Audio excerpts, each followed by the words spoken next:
नमस्कार साथियों, डिक्टेशन 80 शब्द प्रति मिनट की गति से बोली जाएगी। डिक्टेशन ठीक 5 सेकंड बाद स्टार्ट होगी।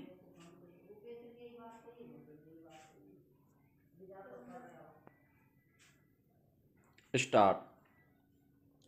मनुष्य अपने विचारों को अपना मौलिक गुण मानता है। विराम। मानव सभ्यता का विस्तार मनुष्य के अंतहीन विचार प्रवाहों से हुआ ऐसा माना जा सकता है। विराम। हालांकि इस मान लेने पर भी सब सहमत हों यह जरूरी नहीं। विराम। फिर भी विचारों का जो सहज प्रवाह है वह सहमति, असहमति या सर्वसम्मति का इंतजार नहीं करता। विराम। वह प्रवाहमान ही रहता है और यही हमें नित्य नए विचारों से निरंतर साक्षात्कार करवाते रहता है। विराम। इसी से विचार के इस प्राकृत स्वरूप को कोई व्यक्ति, समूह, संगठन, समाज, राज या कोई अन्य साकार निराकार शक्ति न तो बांध पाई है न खत्म कर सकती है। विराम। मनुष्य डर सकता है, झुक सकता है, कारागार में बंद हो सकता है, बिक सकता है, निस्तेज हो सकता है। यह हर मनुष्य की व्यक्तिगत वैचारिक क्षमता और प्रतिबद्धता पर निर्भर है। विराम। पर विचार सूर्य की ऊर्जा से भी एक कदम आगे है। विराम। विचार अंधेरे में भी मनुष्य को रास्ता दिखाता है।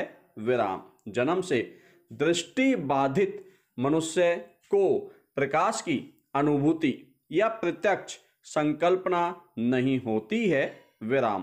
पर विचार मन की आंखों की तरह है जो नेत्र न होने पर देखना और ज्ञान न होने पर ज्ञान से साक्षात्कार करवाकर अज्ञानी को ज्ञानवान और अविचारी को भी विचार के प्रवाह से सरोबार बिना बताए सतत करता ही रहता है। विराम। मनुष्य अपनी व्यक्तिगत या सामूहिक सोच समझ के आधार पर विचार के किसी अंश का समर्थक या विरोधी हो सकता है, पर विचार के अस्तित्व को नष्ट नहीं किया जा सकता है। विराम। पैरा।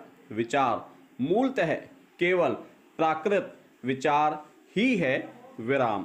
पर मनुष्य ने विचारों में रूप, रंग और भांति भांति के भेद, मेरे तेरे का भाव और न जाने कितने तरह के मतांतर को जन्म दे दिया।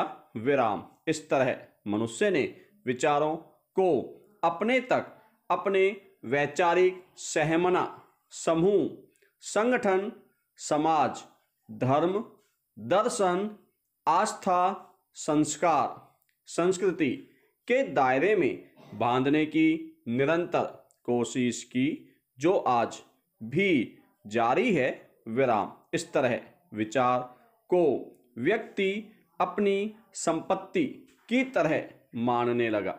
विराम।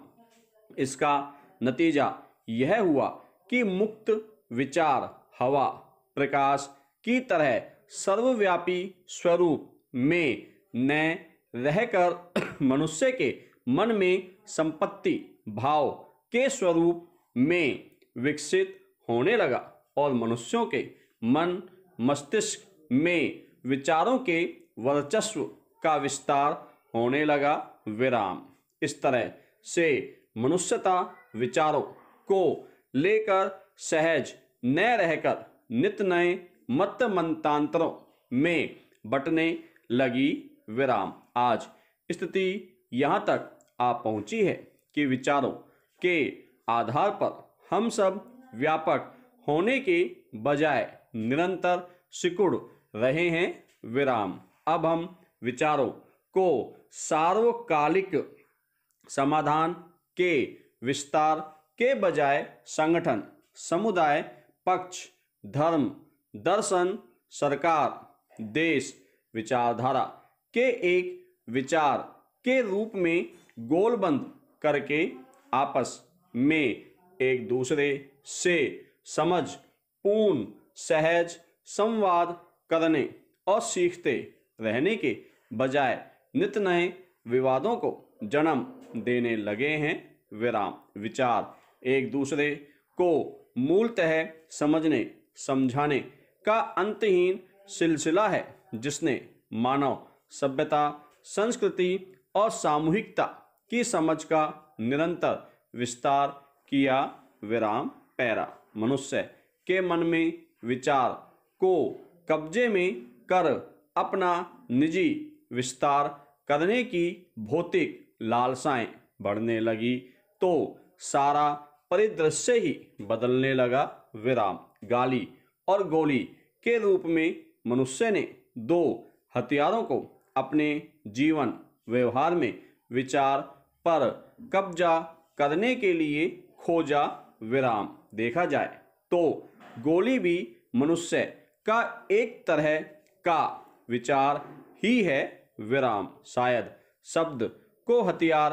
के रूप में इस्तेमाल करने के विचार ने ही गाली को जन्म दिया हो विराम। पर गाली और गोली की खोज एक तरह से विचार ही हार है विराम। विचार संवाद और सभ्यता के विस्तार का साधन है विराम। गाली की उत्पत्ति ने विवाद और असभ्यता का विस्तार किया है विराम।